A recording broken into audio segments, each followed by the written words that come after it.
98.8% of their patients that died from COVID-19 had at least one comorbidity, so one underlying health problem. And it wasn't necessarily a huge health problem. It was hypertension, it was diabetes, it was heart problems, it was obesity. And these are things that are not unfamiliar to the United States population.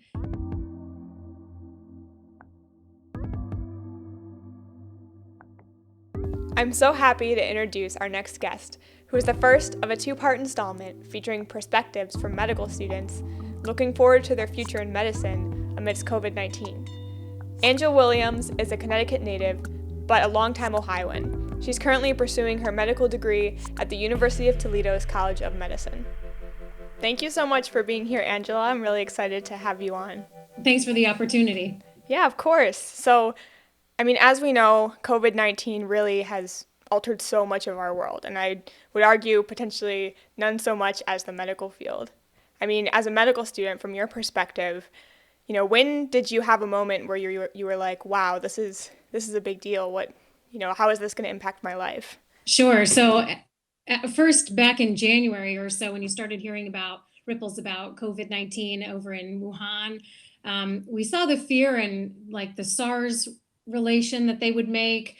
So that kind of made me wide-eyed. And I always realized, being in the medical field, that we would be the first people that a person that's ill would come to see. So it's kind of like watching a storm roll in from the distance as more and more cases came up in the US.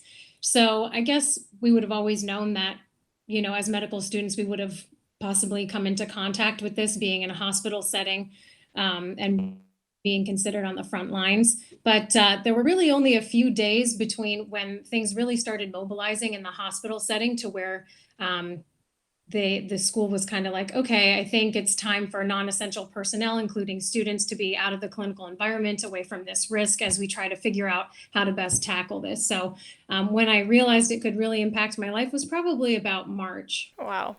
Yeah. And so you're a third year medical student, right? Right.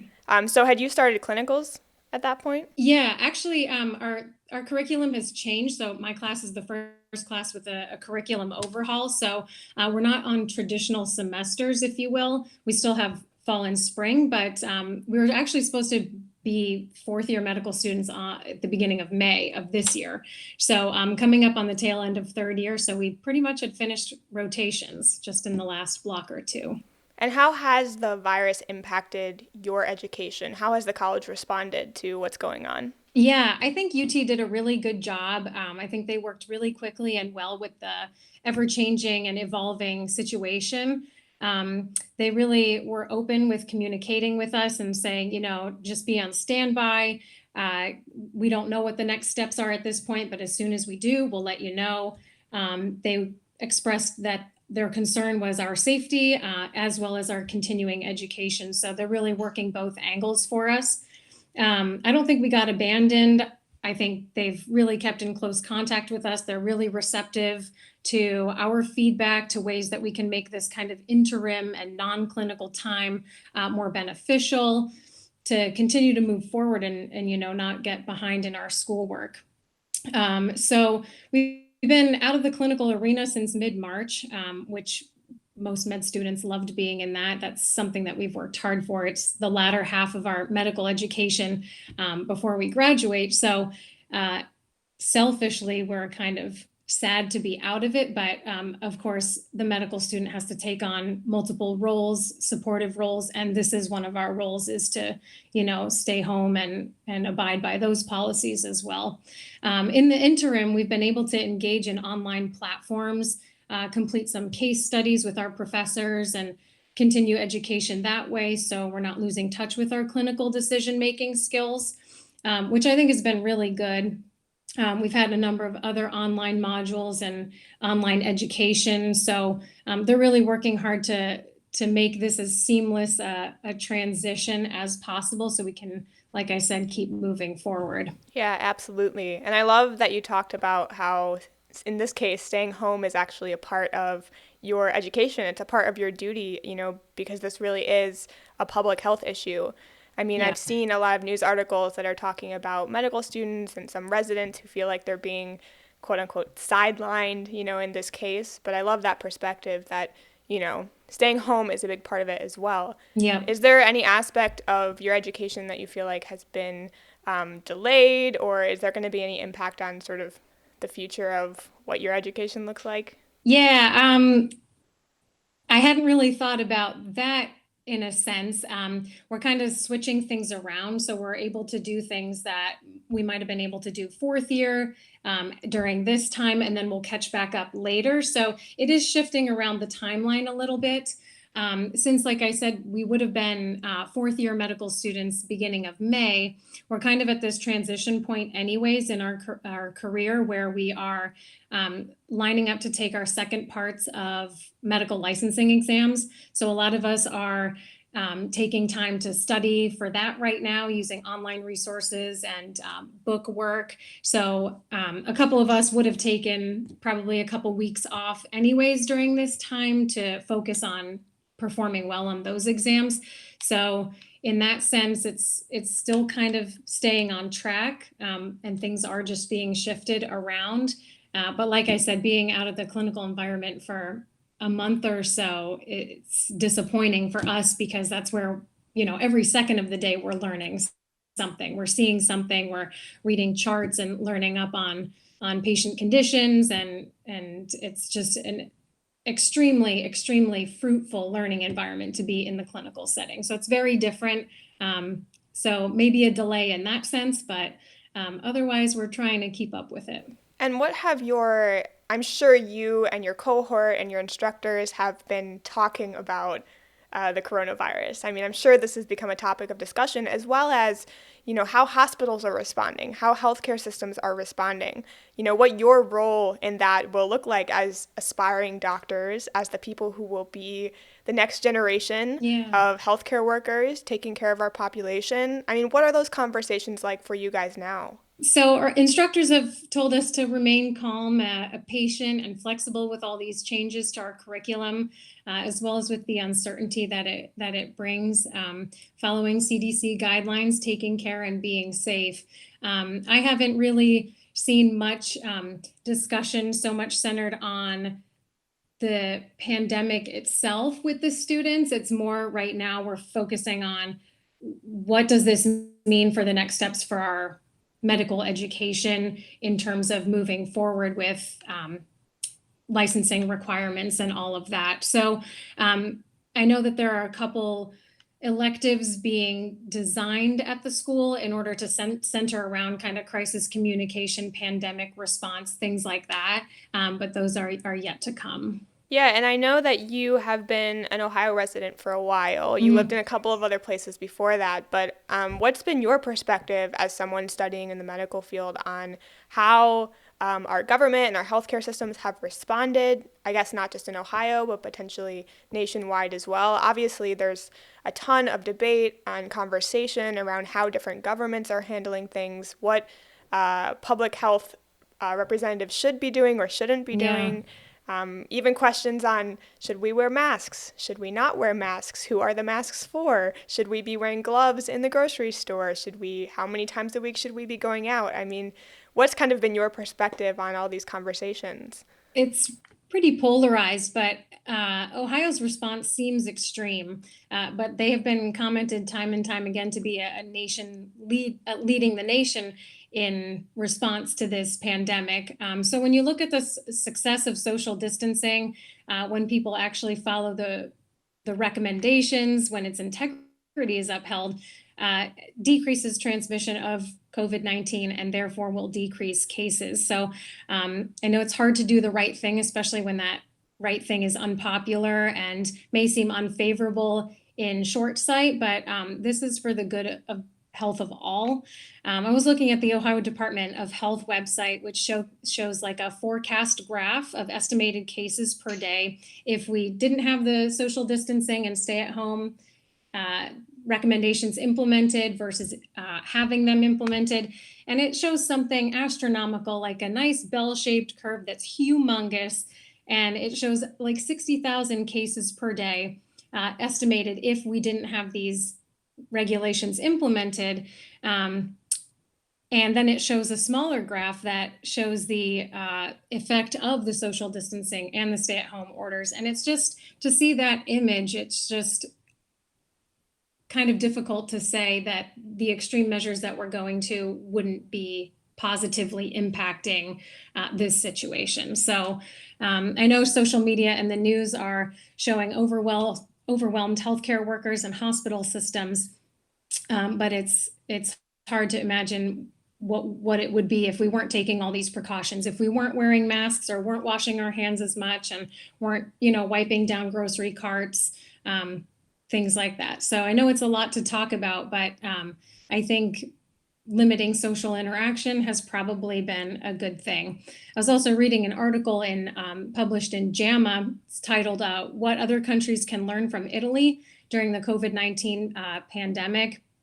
And the authors suggest that initial pushback to the stay-at-home orders in Italy, as well as social distancing early on, contributed to the virus spread, noting attendance to sporting events and dining out at restaurants and bars and things like that. So they do implicate the pushback that they identified through police reports that said there were disturbances or people not upholding the recommendations, that they believe that contributed to the spread. So it's probably extreme, but probably necessary. Yeah, absolutely. I mean, I've been hearing a lot that the success, if you want to call it that, that we're seeing today is really a result of policy making and decisions and actions that were made yesterday. Mm-hmm. So just because we're seeing maybe not that huge projected curve doesn't mean that we can just simply let up on the measures that we're doing right now. Sure.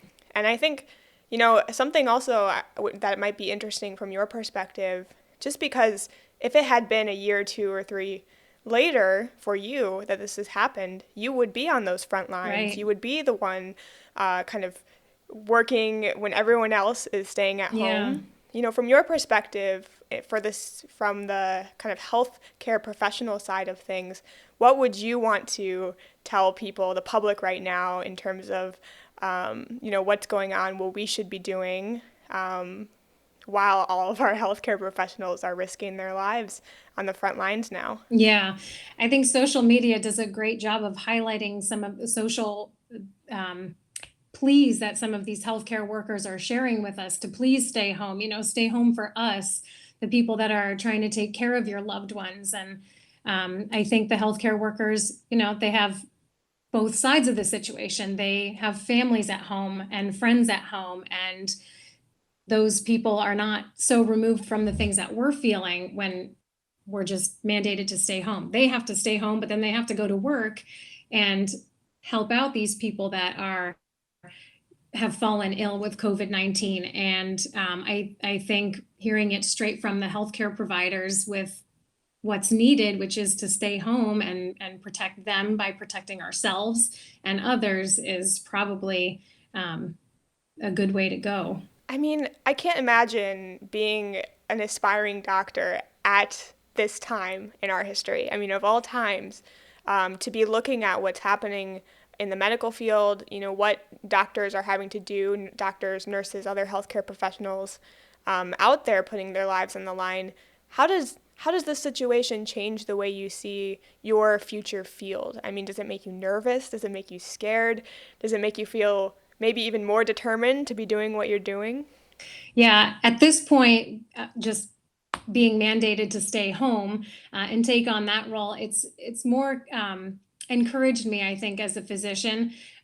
My calling to become a healthcare professional and physician leader is one that's rooted in desire to help others that are in their most vulnerable and needy states at a time where they need my help. They need expert help. They need professional opinions, and that's something that eventually I'll be able to give to them. So this is really an inspiring time from healthcare providers that are really doing what I think is at the heart of the profession on all levels of healthcare providers and healthcare workers.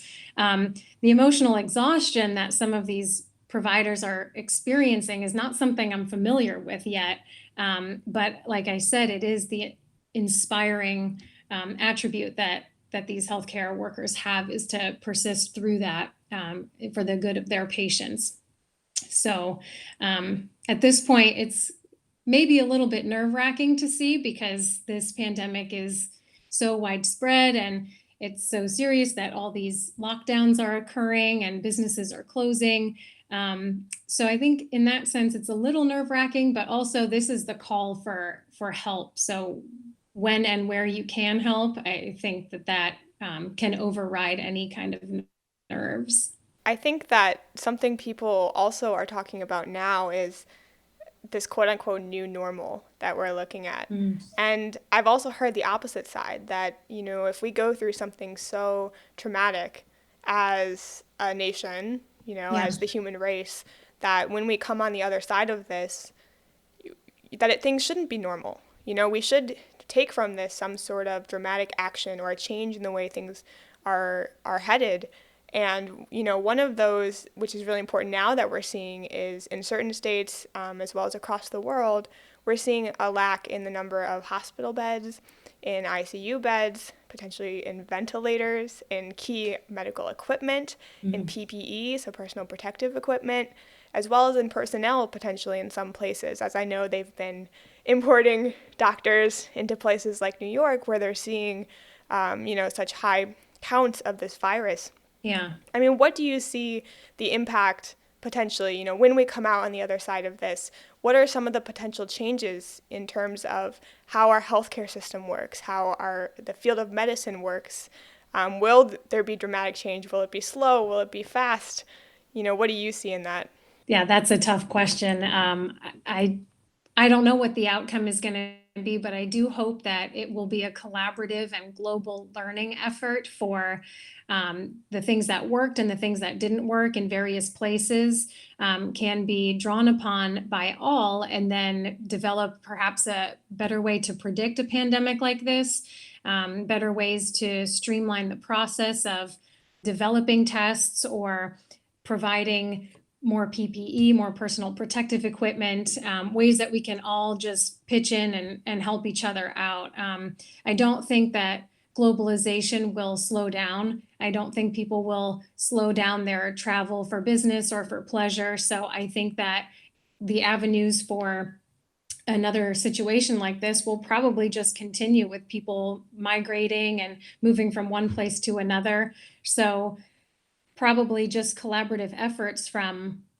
all nations to really figure out how to have maybe a generic template to deal with the next pandemic would be a really good thing to do, to get all hands on deck so there's no scrambling needed. Yeah, this is absolutely something that will leave a mark on national memory, on global memory. Yeah. But I think it's also something that on a very individual level, it leaves a mark on all of our memories and how we move forward after this. I think a lot of us are looking at a change in our mindset and how we live our lives day to day.